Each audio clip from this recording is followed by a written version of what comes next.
Important writers tend to recede into mist a certain number of years after they die. It's one of the cruel laws of literary nature.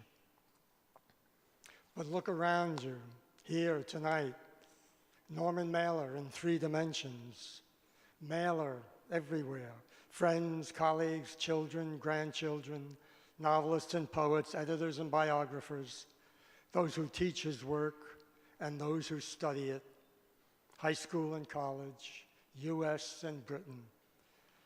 Mailer's readers were wall to wall. Even the food on our plates, does it look Mailer-esque? Maybe not. He was an army cook for a time. Canned meat and vegetable stew, he said, dumped into a big square pot. Mailer and I were writing buddies, although he didn't know I existed at the time.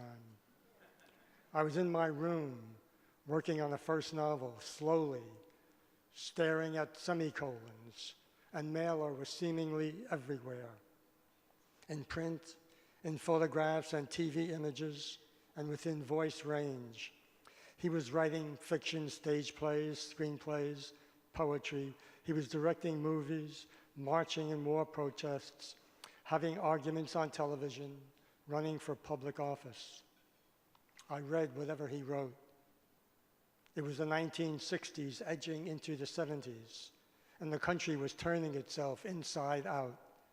Mailer was a man determined at every level to meet the challenge of those times. I would eventually meet him well into the 1980s, and when we spoke, then and thereafter, the subject tended to be conspiracy theories. The bitter memory of November 1963 in Dallas at the center of it all. When my novel Libra appeared, I received a letter from Norman that remains the most important response I've ever received from anyone on any aspect of my work. I would see the man and Norris Church one final time, and it happened to be in Texas, not Dallas, but Austin. Norman was walking with the aid of 2 canes at this stage, and again, the subject was the assassination of President Kennedy. His book, Oswald's Tale, written with Larry Schiller's assistance, had appeared in 1995, an extremely thorough and conscientious study of the accused assassin.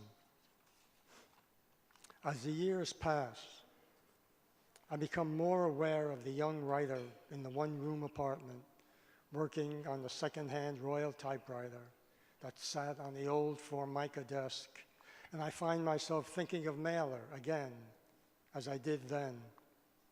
A strong force outside the room, Mailer the risk-taker, at large in the world, the fully engaged writer whose work in those years had featured the reckless thrust, the claim to alter the consciousness of our time.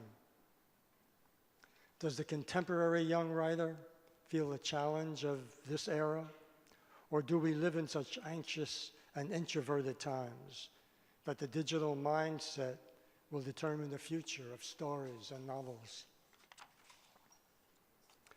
Mailer's work spanned 6 decades, from The Naked and the Dead, 1948, set in World War II, to The Castle in the Forest, 2007, a family novel, the family of Adolf Hitler. War, those who fight it, those who make it. That was Mailer. And this is Mailer here tonight at the library where the books are. And I'd like to think it was somehow his doing that makes me personally grateful, among other things, for the final directive in this evening's invitation. Black tie, optional.